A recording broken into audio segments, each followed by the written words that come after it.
The following is an excerpt from Chapter 56 of my book, Rebel with a Cause, Mark Twain's Hidden Memoirs.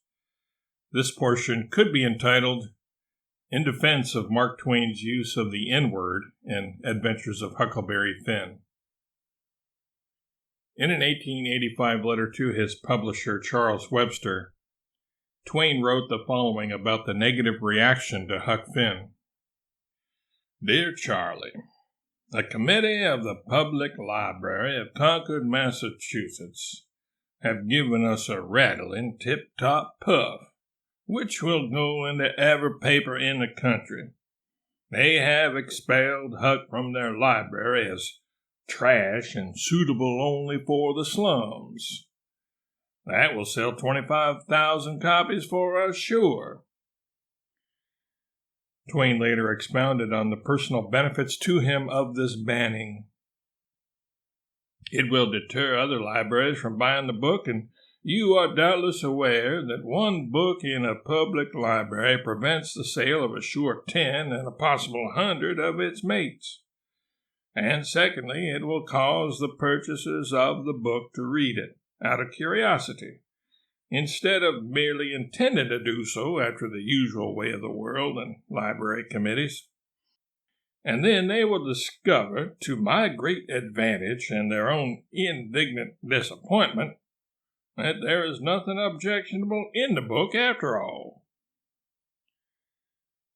Explaining the reason behind their action, one member of the Concord Library Committee wrote of Huck Finn, it deals with a series of adventures of a very low grade of morality, and all through its pages there is a systematic use of bad grammar and an employment of rough, coarse, inelegant expressions.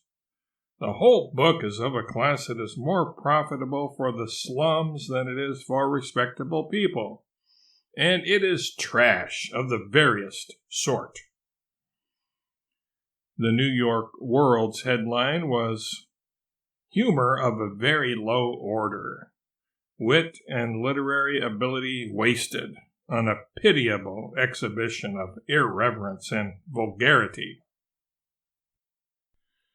Although the verdict of the Concord Library Committee and some newspaper reviewers may have been good for Twain and his company book sales-wise, the author doubtless also enjoyed receiving positive reviews. The San Francisco Chronicle's review of Huck Finn in March of 1885 was positive. Mark Twain may be called the Edison of our literature. There is no limit to his inventive genius, and the best proof of its range and originality is found in this book. H.L. Mencken called it a truly stupendous piece of work, perhaps the greatest novel ever written in English, and opined that Twain was the true father of our national literature, the first genuinely American artist. He was, by great odds, the most noble figure America has ever given to English literature. Much later, Ernest Hemingway also famously said of Huck Finn in 1935 on the book's gold anniversary, It's the best book we've had. All American writing comes from that. There was nothing before. There has been nothing as good since. As previously noted, at the time of publication, though, Huck was not popular with everyone by any means. One magazine described it as being full of blood-curdling humor and coarse and dreary fun, and judged its gutter realism as being unsuitable for young people. Louise May Alcott, author of Little Women, even went so far as to scold the author. If Mr. Clemens cannot think of something better to tell our pure-minded lads and lasses, he had best stop writing for them. Lionel Trilling's book, The Liberal Imagination, says, Huckleberry Finn was once barred from certain libraries and schools for its alleged subversions of morality. The authorities had in mind the book's endemic lingo, the petty thefts, the denigrations of respectability and religion, the bad language, and the bad grammar. As far as today's view of Huck Finn goes, it is most often criticized for its use of the N-word. But those who criticize it for this reason fail to take into account the context of the text and the times, and perhaps have not even read the book. And if they have indeed read it, the question should be raised as to whether they understood its point and theme, that is. Critics should note what prominent African Americans of the time thought of Twain. Frederick Douglass, who penned an account of his early life entitled Narrative of the Life of Frederick Douglass, an American Slave, and who had been assisted in escaping from slavery by Twain's future in-laws in 1838, was a friend. So was Booker T. Washington, one of the founders of Tuskegee Institute and author of Up From Slavery, who wrote of Huckleberry's friend Jim. One cannot fail to observe that in some way or other the author, without making any comment and without going out of his way, has somehow succeeded in making his readers feel a genuine respect for Jim, in spite of the ignorance he displays. I cannot help feeling that in this character Mark Twain has, perhaps unconsciously, exhibited his sympathy and interest in the masses of the Negro people. It is exceedingly unlikely that Twain's success along these lines was unconscious. In fact, Twain once said to an interviewer, "Everything I have ever written has had a serious philosophy or truth as its basis. I would not write a humorous work merely to be funny." More recently, in Mark Twain's America, Bernard DeVoto wrote, "Sam Clemens grew up among Negroes."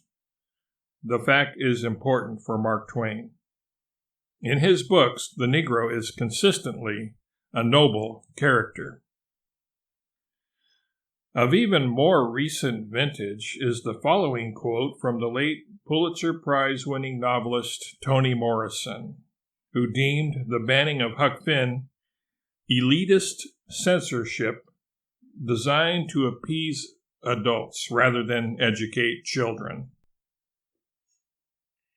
In the preface to his book, Huck Finn's America, Mark Twain and the Era That Shaped His Masterpiece, Andrew Levy posited the provocative questions: is the book racist, or a textbook illustration of the anti-racist uses of racism? The fact that Twain refused to allow the N-word to be used in his presence in most situations should provide a good clue as to how we should reply to Levy's rhetorical question. Longtime portrayer of Twain, Hal Holbrook, had this to say about Huck Finn and its message. "It is sometimes painful to read, but that's because Twain is pushing our nose into painful realities. The material and the audiences rise above the political correctness issue. Look, frightened and faint-hearted people don't know how to think. They're absolutely paralyzed by political correctness. They're so frightened of a word, they miss the larger issue. They miss the wonderful message that preaches against prejudice and hatred. We get so distracted by these truly small-minded deviations like political correctness that we don't deal with the big problems that are becoming almost insurmountable in our society." Ralph Ellison, author of Invisible Man, wrote in 1953, "Huckleberry Finn knew, as did Mark Twain, that Jim was not only a slave but a human being. In freeing Jim, Huck makes a bid to free himself of the conventionalized evil taken for civilization by the town.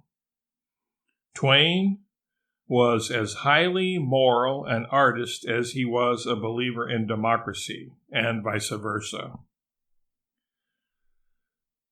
Modern detractors may be interested to know that early denigrators of Huck Finn did not take issue with the racist language, the N-word. They rather took umbrage at the fact that Twain presented the runaway slave Jim as a real person with thoughts and feelings, rather than as a caricature from a minstrel show. Something else to consider. As for reparations, Twain held that such should be made to the Negroes, both through personal actions and by civil reforms.